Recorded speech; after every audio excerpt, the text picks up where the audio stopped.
సాయిరామ్ అండి. శ్రీ శివసాయి సేవాపీఠం వారి ఆధ్వర్యంలో చేస్తున్న అన్నదాన కార్యక్రమాల్లో భాగంగా ఈ వారం గురువారపు అన్నదాన కార్యక్రమాన్ని చూస్తూ అమ్మవారి గురించి మాట్లాడుకుందాం. గత 2 వారాల నుంచి అన్నప్రసాదాన్ని స్వీకరించడానికి కొంచెం జనాల తాకిడి ఎక్కువగానే ఉందని చెప్పొచ్చు. ఇంకా అమ్మవారి గురించి మాట్లాడుకుందాం. దసరా శరన్నవరాత్రులు మొదలయ్యాయి. అసలు ఆశ్వయుజ మాసం వచ్చేసిందంటేనే ఆధ్యాత్మిక శోభ వెల్లివిరుస్తుంది. అందరి నోట అమ్మవారి మాటే, అమ్మవారి నామమే. ఎక్కడ చూసినా భవానీమాలలు. ఆ శక్తి స్వరూపిణి, ఆ అమ్మవారి గురించి మాట్లాడుకోవాలనంటే అది రహస్యమే. అయినా ఎవరికి వారుగా తెలుసుకోవాలి. అది ఏంటంటే శ్రీలలితే శ్రీ విష్ణువు, శ్రీ విష్ణువే శ్రీలలిత. అది సాధనలో, ఉపాసనలో ఈ విషయం మనకి గోచరిస్తుంది. నమ్మకం కుదురుతుంది. అమ్మే మనకు ఆ జ్ఞానాన్ని ఇస్తుంది. పురుష రూపంలో శ్రీ మహావిష్ణువుని కొలుచుకోవచ్చు, స్త్రీ రూపంలో మహాత్రిపుర సుందరిని కొలుచుకోవచ్చు. అందుకే వారి ఇద్దరికీ చాలా సామీప్యాలు ఉంటాయి. మగవాడు నిజంగా అలంకరణకు దూరంగా ఉంటాడు, కానీ ఇక్కడ శ్రీ మహావిష్ణువు అలంకార ప్రియుడు. ఎందుకంటే లోపల ఉన్నది శ్రీ మహాత్రిపుర సుందరి. పైకి వేషమేమో పురుష వేషం, లోపల స్త్రీ మనస్సు. అంటే లోపల ఉండేది శ్రీలలిత. కాబట్టి వారు ఇద్దరూ ఒక్కటే. అందుకే శ్రీ వెంకటేశ్వరునికి శుక్రవారపు అభిషేకం.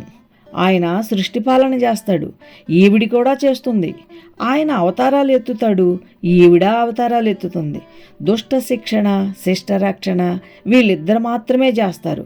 నారసింహ నారసింహి ప్రత్యంగిర, వరాహము వారాహి, మోహిని అవతారం.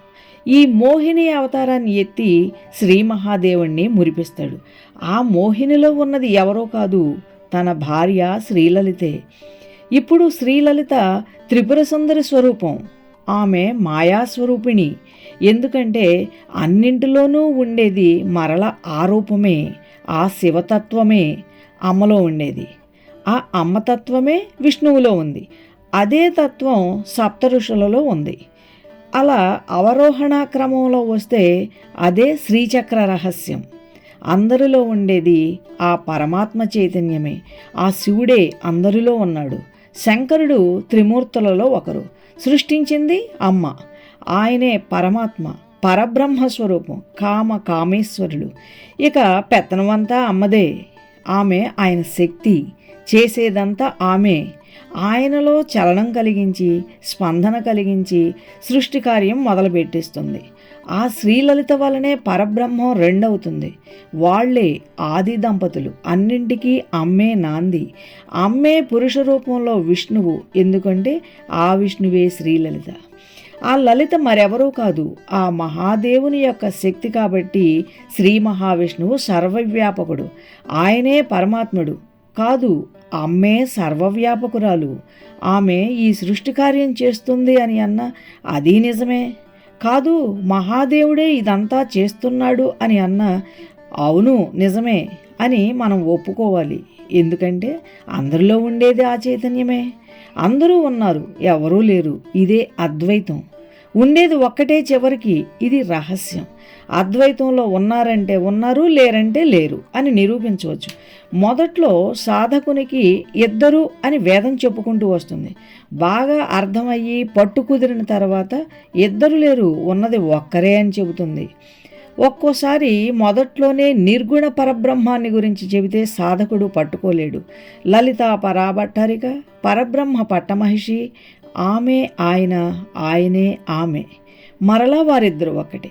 మన కోసం రెండుగా విడిపడినాయి. ఆమె చిచ్చక్తి, ఇచ్ఛాశక్తి, జ్ఞానశక్తి. ఆమెలో నుంచే త్రిగుణాలు పుట్టాయి. ఆ త్రిగుణాలకు సాకార రూపాలే త్రిమూర్తులు. ఇలా సృష్టి మొదలైంది. ఉండేది ఒక్కటే, ఆ పరమాత్మే. కాబట్టి అందరిలో ఉండే ఆ పరమాత్మను తెలుసుకోవటమే అద్వైతం. అందరిలో ఉన్న ఆ పరాశక్తికి నమస్తస్మై నమస్తస్మై నమస్తస్మై నమో నమః. కర్మకాండ, జ్ఞానకాండ రెండూ సమాంతరంగా కొనసాగాలి. ఏదీ వదిలిపెట్టకూడదు. లక్ష్మిని లక్ష్మిగా కొలిస్తే దొరికేది ఒకటి. అదే లక్ష్మిని పరదేవతగా, మహా త్రిపుర సుందరిగా కొలిస్తే దొరికేది ఒకటి. అంటే అన్నీ ఆమె నుంచే మనకు దొరుకుతాయి. ఆ అమ్మ నుంచే మనకి విద్య, ధనము, శక్తి, ఆరోగ్యము అన్నీ దొరుకుతాయి. ఒక్కో దానికి ఒక్కో దేవతను వెతుక్కునే పరిస్థితి అక్కర్లేదు.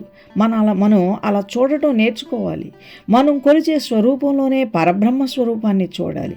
అదే తత్వదర్శనం. మహావిష్ణువు ఏమేమి కార్యాలు చేస్తారో అవన్నీ నారాయణీ రూపంలోనే ఆ మహాదేవత అయిన లలితా త్రిపుర సుందరి ఆ బ్రహ్మపేట జనని చేస్తుంది. కాబట్టి శ్రీలలితే శ్రీ విష్ణువు, శ్రీ విష్ణువే శ్రీలలిత. 3 గుణములతో కూడినది మహామాయ అయి మహా త్రిపుర సుందరి అయి ఒప్పారుచున్నది ఆమె. పరబ్రహ్మలోని శక్తి అంతా కలిసి ఒక రూపుదాలిస్తే ఆమె మహాత్రిపుర సుందరి. ఆమెను ఆద్య కుటుంబిని అని అమ్మలగన్నయమ్మ అని అన్నారు. ఆమె మనందరికీ తల్లి. ఆమె వల్లనే దేవతలకు శక్తి వచ్చింది. జ్ఞానులకు జ్ఞానమే ఇచ్చే శక్తి ఆమె. అమ్మ లేకపోతే జగత్తుండదు. అమ్మ లేనిదే అయ్య పూర్ణబిందువు కాలేడు. జ్ఞానుల లాంటి శ్రీరమణ మహర్షులు జ్ఞానస్వరూపులు ఆ పరమాత్మను మాత్రమే చూస్తూ నిరంతరం ఆత్మీయానుభూతిని పొందుతూ ఉంటారు. అందుకే అద్వైత స్థితి చాలా గొప్పది.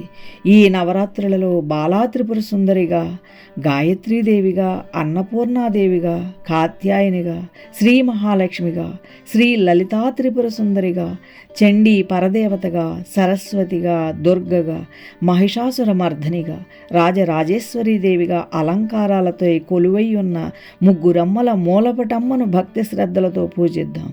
అమ్మవారి కృపకు పాత్రులవుదాం. జై సాయిరాం.